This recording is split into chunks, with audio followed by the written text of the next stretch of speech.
Simon & Schuster Audioworks presents Star Trek: The Next Generation, Q-in-Law by Peter David. Performed by Majel Barrett and John Delancey.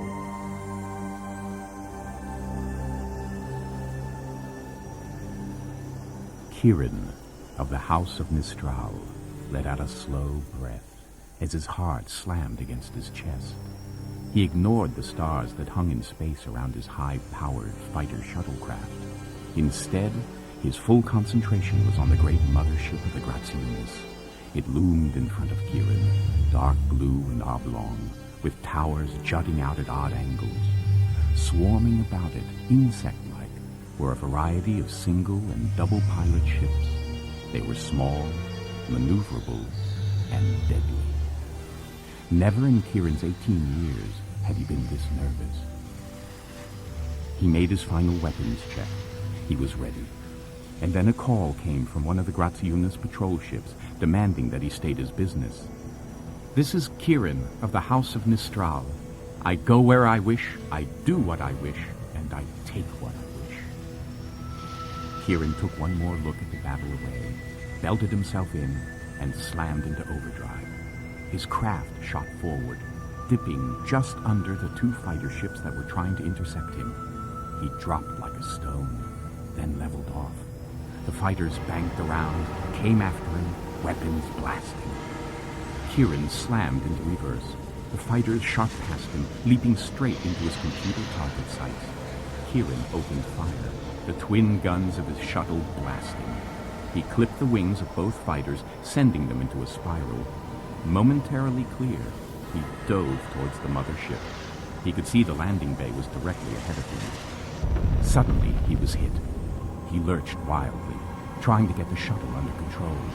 It hurtled into the docking bay, the walls flying past him in a blur. The bottom of the shuttle sparked and squealed. It spun about, half-turned. The rear end slammed into the wall. Kieran was forced back against his seat, gasping and dizzy. His head was still ringing from the ear-splitting howl of metal on metal. He could see men of the Graziunis running towards him, shouting and pointing. He leapt from his crippled ship, knocked aside the nearest guard, and charged into the main section of the mothership. The corridors were large, with elaborate swirls of blue and orange. Kieran began to run. A right turn, another right, a left, and he skidded to a halt. Kieran was standing in the open doorway of the Grand Court of Graziunis. The court was crowded with friends and family, and everyone was staring at Kieran as if he had been expected. The head of the House of Graziunis took a step forward. He was massive, with a shock of red hair swept back over his gleaming blue face. He was known simply as Graziunis, which was the hereditary title. Sarah, his daughter, stood next to him. She was watching Kieran's every move, hungrily. Graziunis walked to within a few paces of Kieran and then stopped, his arms folded. "Yes?" Kieran's mouth moved, but nothing came out. Then he saw Sarah mouthing words, the words tradition dictated he should say. "I, Kieran, heir to the House of Mistral, come to thee as a supplicant, and as one who demands the hand of thy most honorable daughter in marriage. And if I do not grant it, then I shall fight thee for her." Kieran drove as hard a punch as he could at Graziunis' face. Graziunis caught the boy's fist effortlessly. He had a grip like steel, and to Kieran's astonishment, he laughed loudly. "Thou hast shown spirit, son of Mistral. If she will have thee, then the hand of my only daughter is yours." Kieran crossed quickly to Sarah. "You'll have me?" "Of course." Kieran's voice dropped to a whisper. "How did I do, Sarah?" "Oh, fine, Kieran. You did just fine."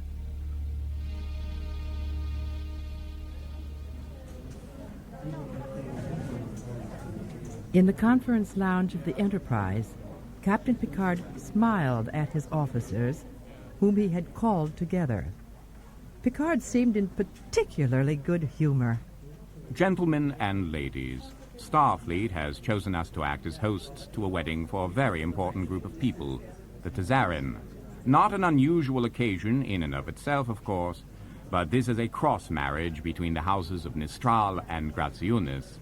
Data, if you wouldn't mind. Yes, Captain.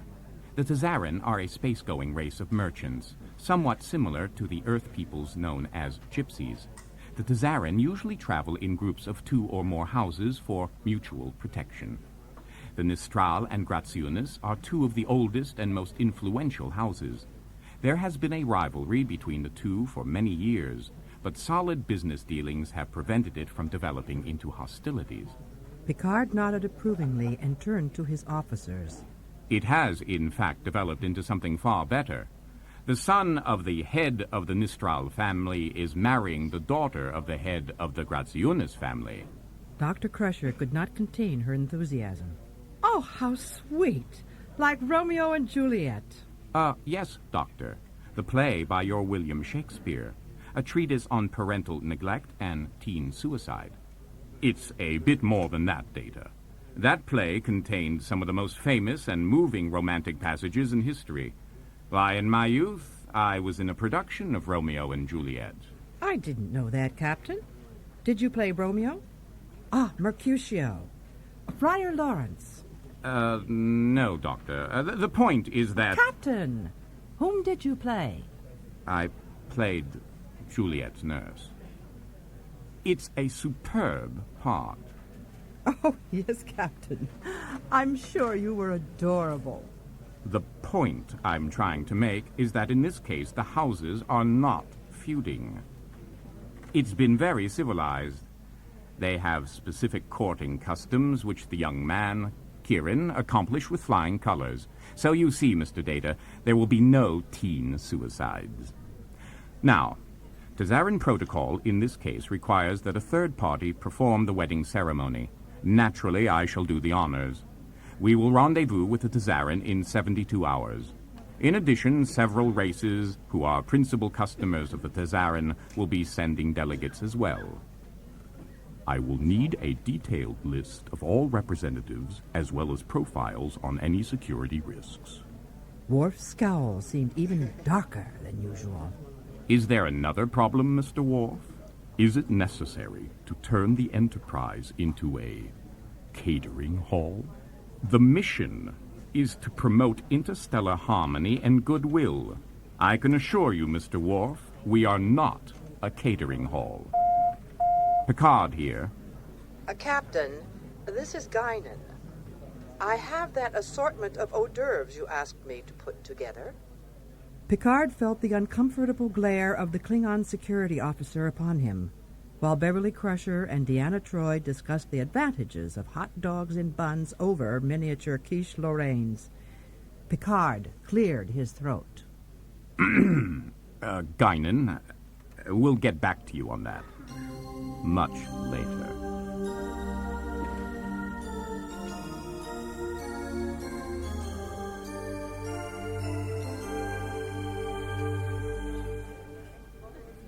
Guinan stared out of the viewports of the 10 Forward Lounge. She was smiling, and then, suddenly, her eyes narrowed. Something was wrong. But what? At that moment, Captain Picard entered the 10 Forward Lounge, accompanied by the fathers of the bride and groom. They were there to inspect the 10 Forward Lounge, since it would be used to host one of the many intended receptions. Guinan immediately composed herself. Guinan was struck by the difference in the fathers, Graziunis being loud and boisterous, while Nistral was soft-spoken and somewhat adenoidal. This, gentlemen, is our 10 Forward Lounge, one of the places that you will be invited to use in planning the festivities. How long do you anticipate requiring the Enterprise facilities? Oh, I thought you knew, Captain. A week. A week? A week? Nistral, are you serious? An entire week? Of course he's serious, Picard. It's customary. Are you saying our children are not worth it? Of course not, Graziunis. But we have a level of discipline and order that must be maintained. I cannot tolerate the disruption of my ship or her crew. We are all quite clear on this point? Good. Now, you wanted to see the bridge.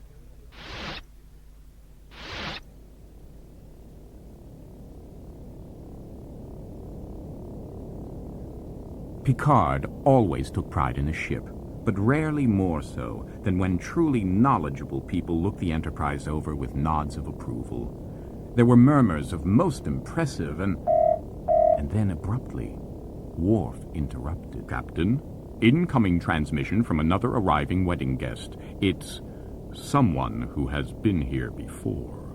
On audio, Lieutenant. Enterprise, this is the ambassador shuttle from Beta Z. Prepare to transport over the delegate from Beta Z. A daughter of the Fifth House. A daughter of the Fifth House. Holder of the Sacred Chalice of Reeks. Holder of the Sacred Chalice of Reeks. Transporter room. Transport over the representative from Beta Z. Oh, her retainer, Mr. Hum, is undoubtedly with her. Heir to the holy rings of Beta Z. Heir to the holy rings of... Enterprise, she's gone. Good riddance. Was there difficulty, pilot? Oh, that's the last time I transport that woman. I sympathize about her being in mourning, but she never shut up the whole trip. Lwaxana Troy's dark eyes widened in astonishment. But that was nothing compared to her amazement when the shuttle pilot informed her that Lwaxana Troy was in mourning for her daughter.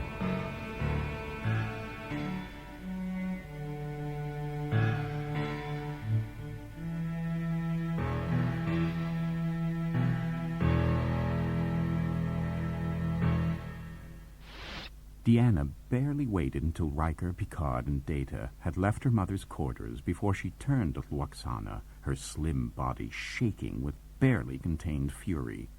Mr. Hum was unpacking Lwaxana's wardrobe, and virtually every dress was the black of a woman in mourning. Mother, do you realize how embarrassing it is for me to explain to the others that you are acting as if I'm dead just because of some archaic Beta Z tradition called the Abrax? We're not dead in the physical sense, little one. Just dead in the hope that you'll ever find a mate to share the rest of your life. Perhaps others could ignore the Abrax, but being a daughter of the Fifth House requires that I uphold all Beta Z traditions. Mother, the Abrax was from a time when life was shorter and a woman's role was to be wife and mother. So if you weren't married by a certain age, the family would go into mourning very loudly. That way they could attract someone who needed a good wife in the same way he needed a good farm animal. And he knew the family would not be too fussy.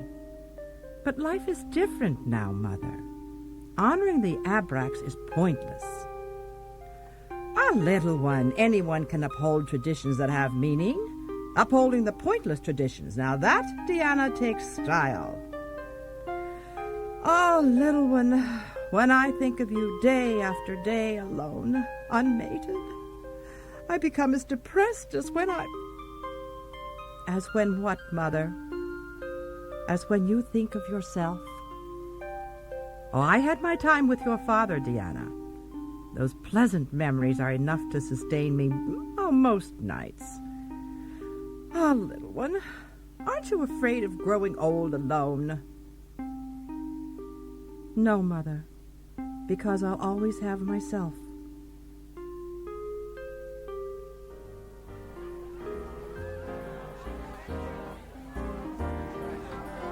The 10 forward lounge was mobbed, and with the glitter of the different skinned races side by side, looked like a Christmas tree. Music filled the air, provided by junior officers who had formed a group called the Federation Horns. At present, they were playing some sort of fast-paced tune Picard vaguely recognized as swing. He bumped into Graziunis, who in turn pointed and laughed. Look at them, Picard. Picard looked where Graziunis was pointing. There were Kieran and Sarah, seated opposite each other at a table, holding hands and gazing dreamily at each other. Amazing, huh, Picard? For all they know, this room could be empty. The joyful blindness of youth, eh, Picard? Remember it? I was never young, Grazianus. I was always as you see me now. Lwaxana Troy sailed over and insinuated herself against Picard. Grazianus smiled broadly.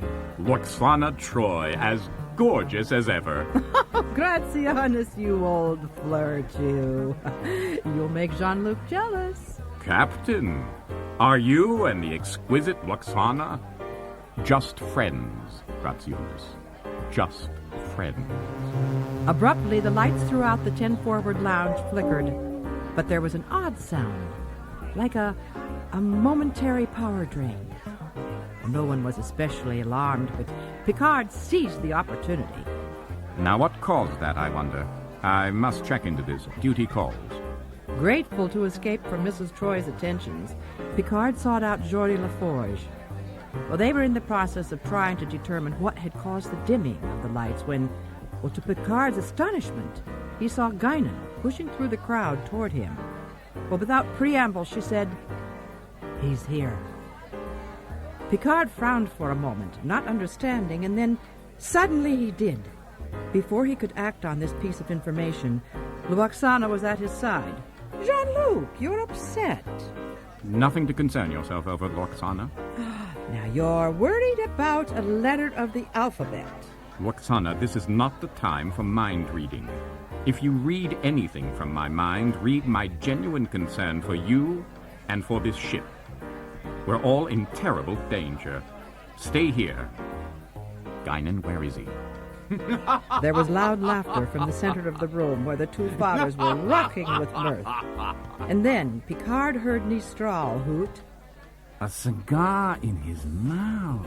Oh, that must have been priceless. Oh, it was.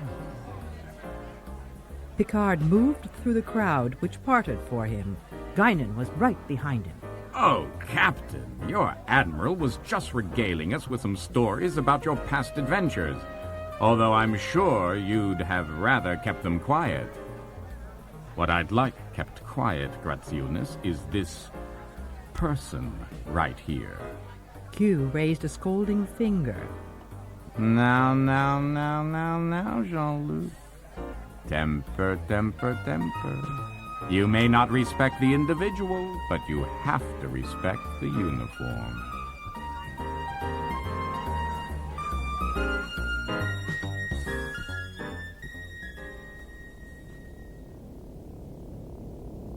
Deanna Troy was on the bridge when her mother's voice sounded in her head. "Little one, I'm curious.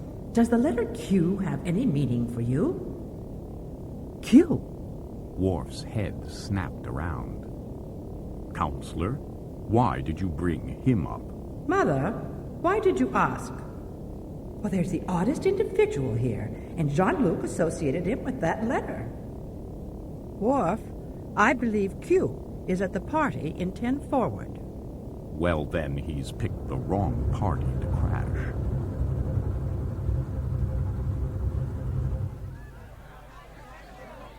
Picard tried not to disrupt the wedding party as he confronted the unwanted visitor. What are you doing here, Q? I? Merely enjoying your hospitality, Picard. Am I not entitled? No, you're not. This is my ship, and I say who stays and who goes. Grazianus stepped in between them. Captain, I beg to differ. This is a Tazaran celebration. It is Tazaran tradition that all who peaceably attend a wedding celebration must be welcome. We can't ask the Admiral to leave. It would be a bad omen. Why, we couldn't allow the wedding to proceed if that happened. Picard was stunned. But what could he do? Tell them that the so-called Admiral was a super being who could accomplish anything, even destroy them with pure thought? Q smiled, sensing Picard's hesitation. Picard, we can settle this amicably. If you're so certain of your command over this ship, Try and make me leave. Permission to bounce uninvited guest, Captain. Worf, greetings! Still struggling up the evolutionary ladder? Oh, you all have to forgive Worf. He just discovered opposable thumbs, and he's feeling overly confident. Captain, Tazaran tradition is quite clear. Excuse me, Grazianus. We will discuss Tazaran tradition later. For now, Q, let's step outside. As you wish, Picard. Picard and Q headed for the door. As the doors hissed open, Q gestured grandly. After you, Picard. And Picard and Q stepped outside. The ship. The Enterprise loomed in front of Picard. Since the vacuum of space hadn't already killed him, it probably wasn't going to. Q had obviously seen to it. Well, by the same token, the utter helplessness of his situation threatened to overwhelm him. And then Q appeared next to him. You wish to step outside, Picard. You get what you wish for. Part of my new policy to try to be more like you. Rubbish. You've made your contempt for humanity all too plain. Picard, I'll explain. Slowly. I am, in your human terms, on parole. My fellow members of the Q feel that my quest for knowledge was accompanied by bullying tactics. Really? Q, I'm floating in deep space, against my will, becoming angrier by the moment. What does that tell you? That you have absolutely no sense of humor. It says, Q, that you are a bully. What can I say, Jean-Luc? You bring out the worst in me. I bring out the worst in you? Yes. When I arrived, did I stop your ship in space? Disrupt your bridge? Harass you? No. I mingled, told entertaining anecdotes, and gave no indication that I was infinitely superior. And my reward for my restraint? You challenged me, berated me. Now, if you insist I leave, then I will. But your guests will consider it bad luck. The festivities will be ruined. And it will be your fault, Picard, not mine. Picard blinked, and suddenly he and Q were back in 10 forward. When Q spoke, it was so that all could hear. So, Jean-Luc, how do you, seeker of new life forms, how do you respond to my peaceful overtures? Q, since it is the wish of the Tazarans that you be welcome, and since you are asking to be accorded the same privileges of other alien emissaries, I invite you to the wedding festivities aboard the Enterprise. Worf looked on, fuming openly. Q turned his gaze on him. Oh, Worf, no hard feelings. Look, I've got a present for you. He stretched out a hand, and there was a soft, purring, round creature in it, which took one look at Worf and started to screech. Get that disgusting thing away from me. Grazianus laughed. God, don't tell me your big, brave security officer is afraid of a tribble. Picard snatched the tribble from Q's hand. Is this how you begin your friendly overtures, Q? Gift-giving seems traditionally friendly to me, yes. Oh, well. Jean-Luc, who is your charming friend? I can't read him at all. Oh, dear, he's not one of those hideous holodeck things, is he? Picard was about to tell Mrs. Troy that now might not be the best time. Truth to tell, no time would have been a good time, but that did not deter Q from stepping forward and inclining his head slightly. I am Q. You seem familiar for some reason, but I don't believe we've met. Well, possibly you know my daughter, Lwaxana Troy? Daughter? I would have thought sister. I believe I speak for all present when I say it's hard to believe Lwaxana Troy is your daughter. Do I not, gentlemen? And Worf? Absolutely. You speak for all of us, Q. Mrs. Troy, why don't we go for a walk? Not now, Jean-Luc. Can't you see I'm talking? Oh, honestly. Now, where are your manners? You could take lessons from Admiral Q here. Yes, Jean-Luc. You could take lessons from me.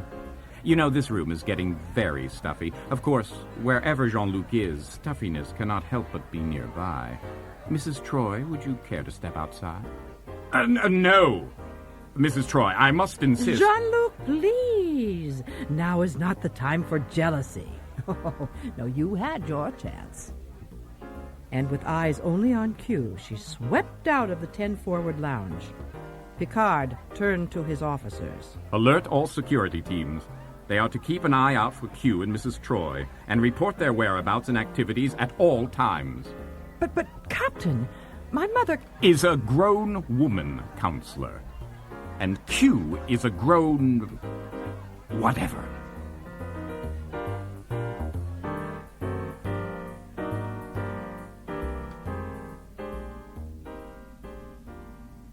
Lwaxana walked next to Q, eyeing him thoughtfully. Other crew members went past, and when they saw who was strolling down the Enterprise corridor, made sure to give them a wide berth. Lwaxana was eager to find out all about Q. Do you think you can handle the truth, Mrs. Troy? I can handle anything. Very well. I'm a member of an entity known as the Q Continuum. By your standards, I'm a god. I can do anything. Really? Would you mind explaining the universe to me, then? I haven't been able to make sense out of it for years now. What is the divine plan? Gods don't have to explain the divine plan. That's what philosophers are for. Still, would you really like to know what the secret of the universe is? She nodded, curious. He glanced around as if concerned that someone was listening in. And then, in a flash, he presented her with a nectarine. A nectarine? Shh! Don't spread it around, Mrs. Troy. Picard and his kind would kill for this sort of knowledge. But it's a nectarine. The secret of the universe is a nectarine? Sublime, isn't it? I wouldn't expect anyone like you to understand. Someone who's not a god, that is. I will have you know that I am as close to godlike as you will encounter on this ship. Now, if you'll excuse me... To his utter shock, she shoved him aside. You pushed me. No one dares push me. I am Lwaxana Troy, a daughter of the 5th House. I am not no one. She tossed the nectarine at him. He caught it and watched her stalk off. And he smiled. Unpleasantly. Q looked down at his communicator in surprise. He had created it to be identical to those worn by the men of the Federation, but this was the first time anyone had had the temerity to summon him. He tapped it. His curiosity piqued. Hello? Mr. Q to the conference lounge, immediately. You can't be serious, Picard. Dead serious, Mr. Q.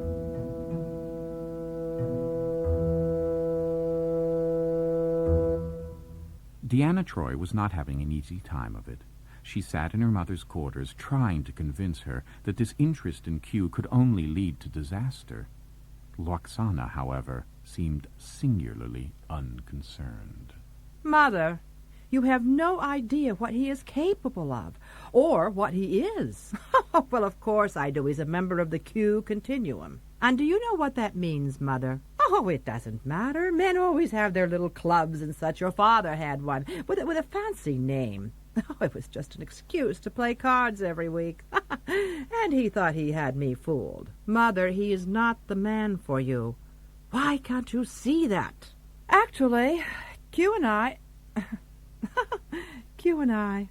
Oh, what an amusing way to put it. Well, I had a bit of a tiff before, but that can be smoothed out.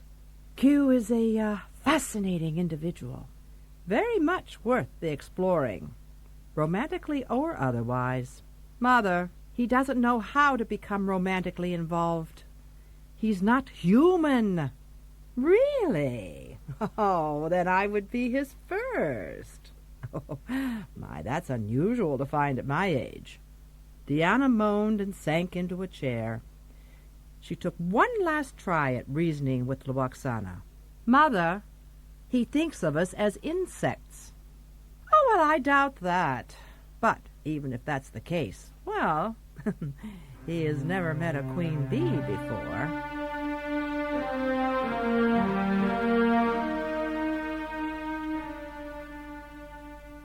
Q was lying totally relaxed across the conference lounge table. He looked laconically at Picard, Riker, and Worf. I must admit, I don't understand why you've summoned me here, Jean-Luc. You did give me your imperial permission to attend the festivities, but not to fraternize with the guests. So that's it, is it? It's about Lwaxana Troy. You're concerned because I find Lwaxana Troy intriguing, even captivating for a humanoid. Riker could not contain himself. Captivating, intriguing. Now I know something's going on. Really? I'll tell you what, Riker. Why don't you go and tell Lwaxana Troy that she's incapable of being intriguing and captivating? We'll wait here for the call from sickbay. My, what a suspicious little species you are. Let's see some of that famous humanity at work, eh? The love of your fellow man? Worf was getting impatient. You're not our fellow man. No, microbrain, I'm not. And I'm tired of this persecution. I've been straightforward with you. I did not have to be. Fellow man, eh? Picard looked positively ashen. But nevertheless, he kept his composure. Why Mrs. Troy? Why are you displaying interest in her? I find her mind most intriguing. I doubt if I would have given her much attention beyond our casual chat. But now that you've raised such a ruckus over her, well, you've piqued my curiosity, Jean-Luc. Thank you for taking such pains to draw her to my attention. Q nodded his head slightly, smiled, and vanished.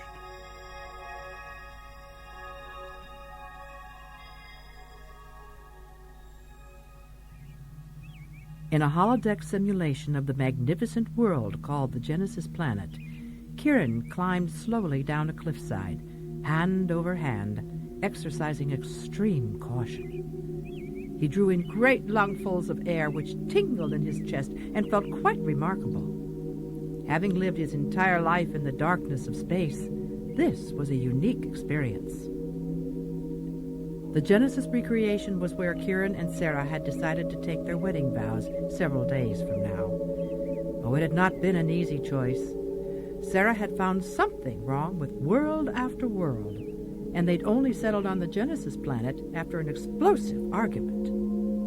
Kieran had apologized for losing his temper. But now, with Sarah back on her home ship, Kieran was able to spend time alone on the holodeck. And the apology left a bad taste in his mouth. And then a piece of rock came off in his hand, and, crying out in alarm, Kieran fell. The cliffside flashed past him, and far away were the sounds of birds screeching. Suddenly, Kieran stopped. He hung in midair, flailing about. Well, it appears you've gotten yourself into some difficulty. Kieran twisted himself around. Q was standing sideways against the cliff, smiling. Need some help? Q lowered him to the ground, and a few minutes later they were walking carefully through the underbrush. Thank you again for helping me out of my predicament, Q. No trouble. I like you, young man. You have a true appreciation for life. More so than your hosts, I think. Oh, they're so full of themselves, these humans. They seem friendly, but they're hypocrites. Everyone. Here's a ship that's supposed to be a haven for families, but if the leaders thought love and marriage were so wonderful, why haven't they tried it? Picard, Riker, LaForge, none of them have. But you, young man, well, I'm impressed that you chose to spend the brief span you call life tied down to one person. Oh, Sarah's a very special girl, Q. Loving, beautiful, young. Well, she's not going to stay that way forever, is she? I'll show you if you don't mind. Q gestured, and an image appeared of Sarah, clad in a diaphanous gown. It may happen gradually, or it may happen quickly. You'll notice the first few white hairs, and she'll make a fuss, but soon there'll be far too many to count. Then the smiling face will begin to wrinkle. In her eyes, the flame of love will turn to the embers of suspicion. The image of Sarah obediently followed Q's narration. Kieran's blood chilled. That look of distrust, gods, it was just how Sarah's mother looked at him. Q continued, relentlessly.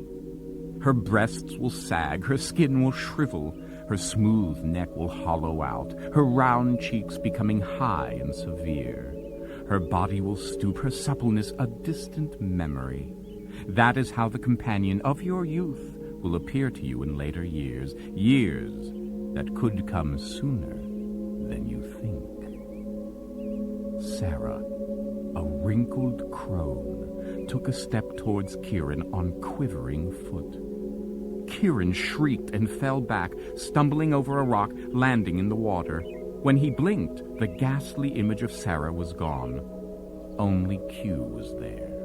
That, of course, is a worst-case scenario. Q, why did you show me that? Because I respect you. I'm dreadfully sorry if I upset you. I will never show that to you again, my young friend. But that you'll never see it again, that, well, that I cannot promise.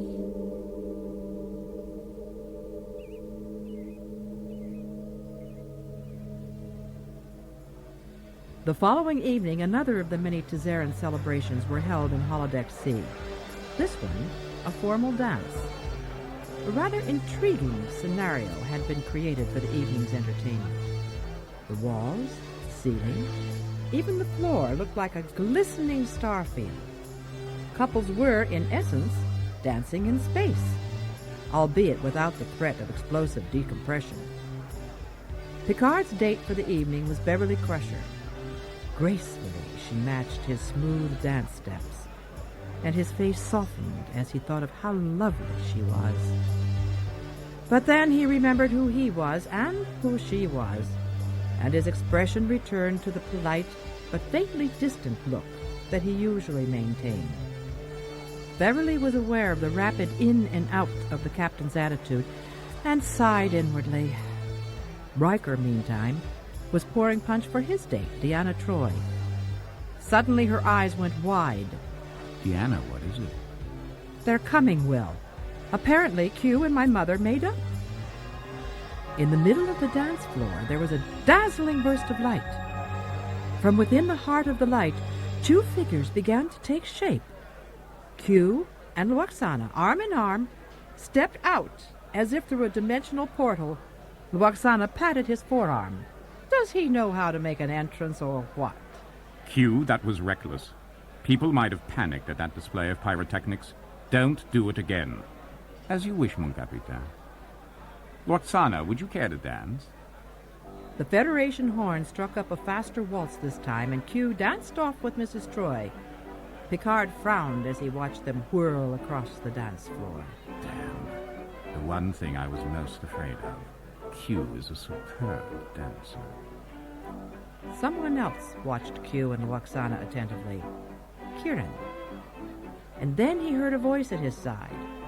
He turned, and there was Sarah, complaining quite justifiably that Kieran had managed to spend the evening dancing with every female there except her. At first he tried to defend his actions, but when he saw Sarah fighting back tears, he felt like a total cretin. Well, he apologized profusely, and Sarah accepted, except she couldn't quite erase the hurt. Q turned across the dance floor, the picture of elegance. Lwaxana looked as comfortable in his arms as if she had been born into them, but she sensed the suspicion in the room. No one here trusts you. There's no reason they should. In the past, I've treated them like the inferior forms they are, and they've taken umbrage at that. People like you, Lwaxana, always expect the best of humanity. I, on the other hand, expect the worst. Somehow, I always seem to get it. Well, perhaps they live up to your expectations, Q. They behave in the way that they think a godlike being expects them to act. You mean they don't want to disappoint me? Amazing. My insight into humanity grows by quantum leaps when I'm with you. Obviously, Lwaxana Troy, our meeting was destined. Oh, Q, you make me feel lightheaded. Light on my feet, too. And then Lwaxana looked down and gasped. They were dancing in midair, the crowd looking up and pointing in amazement. Diana's voice rang inside her head, pleading with her to come down. Lwaxana ignored her, her attention completely on Q. Do you trust me, Lwaxana Troy? Oh, yes. Good. And with that, he danced her right through the unseen wall of the holodeck with a kind of distant popping sound that was drowned out by shouts of astonishment. Bridge to Captain Picard. Picard here. Let me guess, Mr. Data. There's a couple dancing in front of the ship. Yes, sir. They seem to be performing a classic waltz step. 3/4 time, actually. It appears to be Q and Mrs. Troy. Shall I order a shuttlecraft dispatched, or perhaps a transporter? No, don't bother. I suspect they'll come in when they're damn good and ready.